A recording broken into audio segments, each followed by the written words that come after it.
মৃত্যুর পথে মানুষ একাই যায়, কারণ আমরা মনুষ্য জন্ম পেয়েছি। আমাদের জীবনে একদিন না একদিন মৃত্যু আসবে, আর সে মৃত্যু আমাদের বহন করে নিতে হবে। কারণ মৃত্যুর পথ সেটা জীবনে কখনো আসবে, আর সেখানে আপনার সংসার সাথে যদি ধর্ম থাকে, ধর্মের পথও আপনাকে আসতে হবে। চলুন, পুরনো সময় হয়তো আমার গুরুকে প্রণাম জানিয়ে বহু দরজায় দরজায় যখন আমি ঘুরছি, কারণ শারীরিক দেহের মধ্যে এক রোগের সৃষ্টি হয়েছে, তখন এক এক গুরু যারা আজ সাহারার মাঝে আছেন তাদের শ্রীচরণে প্রণাম জানিয়ে আমি এই ব্যাখ্যায় আসছি। তা আমার গুরুদেব তিনি চোখের জল গড়িয়ে ফেললেন। সে সময় ছিলেন, কারণ যখন তিনি বুঝতে পারলেন সে যে লড়াই করতে যাচ্ছে তাতে হয়তো মৃত্যুর পথ এনার জীবনে আসবে, তো গুরুদেব তিনি বহু গুরুর কাছে নিয়ে গেলেন, আশীর্বাদ চাইলেন। আর এক গুরুর কাছে নিয়ে গেলেন, সে গুরু এক ব্যাখ্যা বললেন, সে তোমাকে ভোগ করতেই হবে, এটা তিনি বলেছিলেন। তেনার নাম আমি যদি উচ্চারণ করি, লক্কার বাবা। তিনি সে ব্যাখ্যা করলেন। আমার গুরুদেব আরো তার চোখের জল গড়িয়ে এলেন। সে সময় আজ থেকে 12 থেকে 13 বছর আগে তিনি স্বর্গলাভ করলেন। আর তিনি তার আগে বেশ কিছু ব্যাখ্যা আমাকে করে গেলেন। হয়তো সংসার গড়া হলো, কারণ মানুষের জন্মে হয়তো সংসার করলাম, সে সংসার হয়তো ভেঙে পড়লেন। সে সময় আজ নয়, কারণ আপনি দানপত্র জীবন মানুষ্য জন্ম পেয়েছেন, হয়তো আপনার জীবনে সুখের ছায়া আসেনি। বাল্যকাল থেকে এক জরা ব্যাধি, হয়তো এ ব্যাধির সাথে গ্রহণ করে যেতে হবে। তাই গুরুদেব তিনি শ্রীচরণে চলে গেলেন। তা যাওয়ার আগে বেশ কিছু ব্যাখ্যা বললেন, কারণ গুরুদেব বুঝে উঠেছিলেন যে এই ব্যাধির কোনো মুক্তি নেই, এ গুরুদেব বলেছিলেন। কিন্তু গুরুদেব তখন আমাকে কিছু ব্যাখ্যা বললেন, সে হয়তো আজ সমাজকে জানাবো না, কিন্তু পরিস্থিতি আমার গুরু আমাকে বলেছিলেন। আমি বহু দরজায় গেলাম, যেখানে আমাদের সমাজে চলে অ্যাস্ট্রোলজি, সে সমস্ত তাদের যে জ্ঞানগুলো আমি নিলাম, আর তাতে কিছু বুঝলাম। কারণ এই সমাজকে পরিস্থিতি আসার জন্যে এক এক দরজায় যেতে হবে।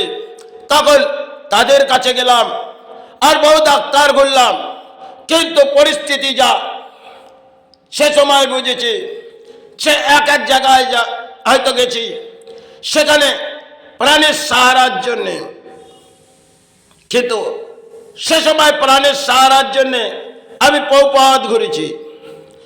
মেডিসিন যেগুলো বিজ্ঞানসম্মতভাবে, সে মেডিসিনগুলো কখনো কখনো গ্রহণ করেছি, আবার সে মেডিসিন এমনও সময় হয়তো গ্রহণ করলাম আবার দেহের মধ্যে যেন কাজে লাগবে না। এগুলো মেডিসিন, আর সে মেডিসিন আমি হয়তো গ্রহণ করেছি। চলুন, আমি জড়িবুটিতে গেলাম, সেখানেও আমার গুরু নিয়ে গেলেন, কিন্তু তিনিও কিছু ব্যাখ্যা বললেন। তিনি একটি নার্ভ ধরে ব্যাখ্যা বললেন, সে ব্যাখ্যাটি আজ আমি সমাজকে দিচ্ছি। আপনার শারীরিক দেহের মধ্যে দেখবেন কোনো রোগ সৃষ্টি হয়ে আছে, সেটি হয়তো মেহ, যেটাকে পুরনো সময় বলা হতো ধাতুর প্রবলেম। তো সে ধাতু বাল্যকাল থেকে, আর তাতে দানপত্র জীবনে আপনার সুখ আসবে না, কারণ আমার গুরু জানতেন। আর সে ব্যাধি আমাকে ভোগ করতেই হবে, কারণ মানুষ্য জন্মে ভোগ করতেই হবে। তারপরে একের পর এক আমি ডাক্তার ঘুরতে লাগলাম। একটি ডাক্তার, সেটা হচ্ছে তিনি বৃদ্ধ সময় নার্সিংহোম থেকে বেরিয়ে পড়লেন, সেটা কলকাতার মাঝে, যেটা পিয়ারলেস হসপিটাল।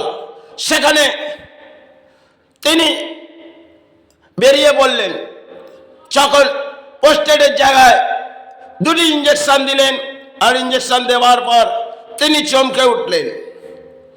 তার বেশ কিছু সময় পর তিনি একটি ব্যাখ্যা বললেন, সে বাবা, তুমি যে পথ যাচ্ছ তাতে সাহারা পাবে কিনা, কিন্তু এত পথ যে ঘুরছ তাতে কিছু ঘটে না যায়, তিনি বলেছিলেন। তার বেশ কিছু সময় পর এই ডাক্তারি সমাজ, সেটাকে আমরা বিজ্ঞানসম্মতভাবে তাদের শ্রীচরণ, তাদের কাছে চলে যাই, কারণ তারা আমাদের দেহের রক্ষণাবেক্ষণ করে, আর তাদের কাছে যায়। কিন্তু তিনি এমন কিছু ভুল পথ হাঁটলেন, দুটি কান চলে গেলেন সর্বশুরু, এবং 10 দিনের মাথায় সে পোস্টেড, সেটা আমাদের লিঙ্গের, সেটি লিঙ্গ দিয়ে আমাদের ইউরিন ক্লিয়ার হয়, যেটা পেচ্ছাপ ক্লিয়ার হয়, তো সেই লিঙ্গর সমস্ত ইউরিন যেন আটকে যাচ্ছে। তখনও আমি স্নানের কাজ করব, কিন্তু আমার কর্মের লড়াই, ধর্মের আশ্রয়, কিন্তু হয়তো দেহের মাঝে চড়া ব্যাধি আরো ফুটে আসছে, কিন্তু সে কাজ আমাকে করে দিয়ে যেতে হবে।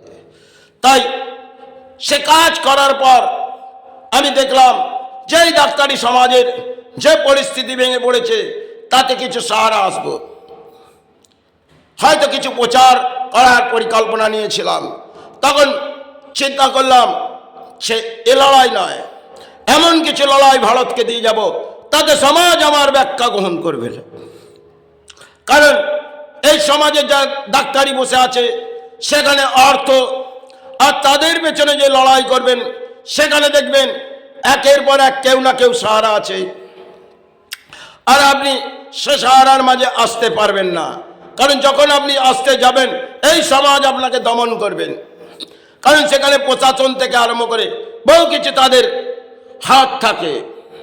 তাই যাই হোক, জীবনে মৃত্যুকে আপনাকে বরণ করতেই হবে।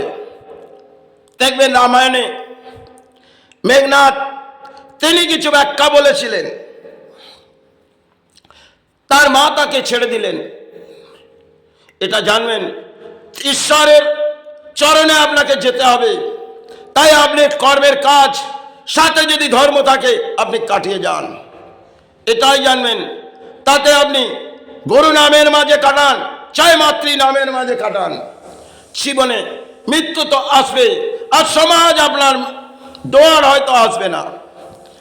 কারণ সমাজের দান সে পরিস্থিতিও হাঁটব। কারণ যখন ধর্মের আশ্রয় এসছি, তখন এই সমাজের যে দান ভিত্তিক সমাজ বসে আছে, তারও পরিণাম হাঁটব।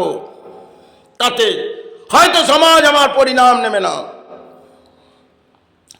তাই শেষ লড়াই এই ভারত আর ব্রহ্মাণ্ডর মাঝে, বিশ্ব ব্রহ্মাণ্ডর মাঝে।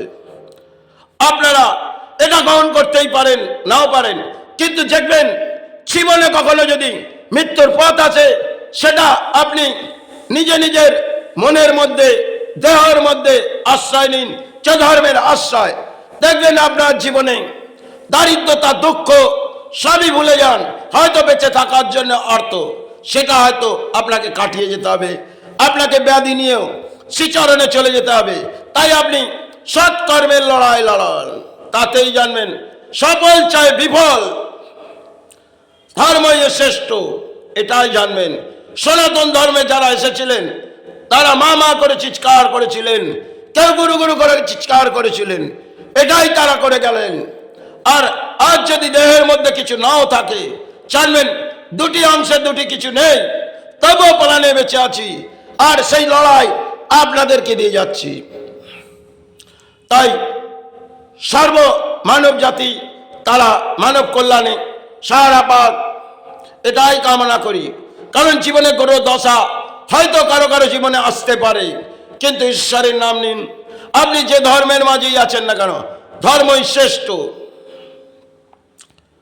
বহু দরজায় গেছি, সেখানে মন্দির মসজিদ বহু দরজায় গেছি, সে সময় হয়তো জরা ব্যাধি, কিন্তু এটা ঈশ্বরের খেলা।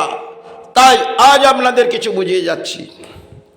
এটা আপনারা গ্রহণ করতেই পারেন, না পারেন, সেটা আপনাদের ব্যক্তিগত সম্মান, কিন্তু ঈশ্বর, তাকে স্মরণ করুন। হয়তো কিছু ইলাজ করলে আপনারা সাহারা পান, কিন্তু আজকে দেখবেন সমাজে বহু বহু অর্থবিদ আছে, কিন্তু তারা হয়তো কিছু অর্থ সমাজ থেকে দেখবেন গ্রহণ করছে, কিন্তু একটা সময় হয়তো ঢলে পড়বে। দেখবেন বড় বড় ফিল্ম স্টার, তাদের ঘরেও সুখ নেই, শান্তি নেই, তারা কোথাও যাচ্ছে। এটা হয়তো সৃষ্টির খেলা।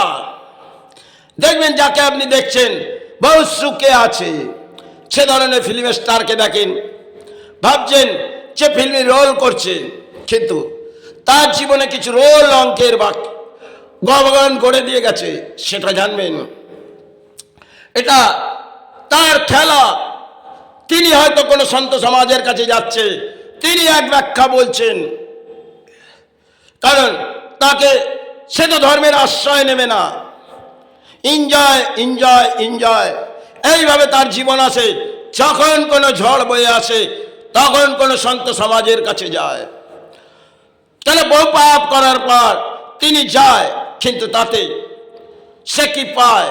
তাকে সৎকর্মে হয়তো আসলে সাহারা পাবে, এটাই জানবেন, কিন্তু তারা এ পথ হাঁটে না। যাই হোক, আর এর থেকে বেশি ব্যাখ্যা দিতে চাই না। এই মানব কল্যাণ থেকে আপনাদের মায়ের প্রণাম, মাকে জানিয়ে, শ্রীচরণে প্রণাম জানিয়ে আমি সেবার মাঝে আসবো। আমার শের গুরুকে প্রণাম জানিয়ে, ঠাকুর শ্রীরামকৃষ্ণকে প্রণাম জানিয়ে, মা শারদাকে প্রণাম জানিয়ে, ভারতবর্ষের সমস্ত গুরুকে শ্রীচরণে শতকোটি প্রণাম জানিয়ে, চৈতন্য মহাপ্রভুকে প্রণাম জানিয়ে আমি সেবার মাঝে, বৈশিষ্ট্য দেবকে প্রণাম জানিয়ে আমি সেবার মাঝে আসবো।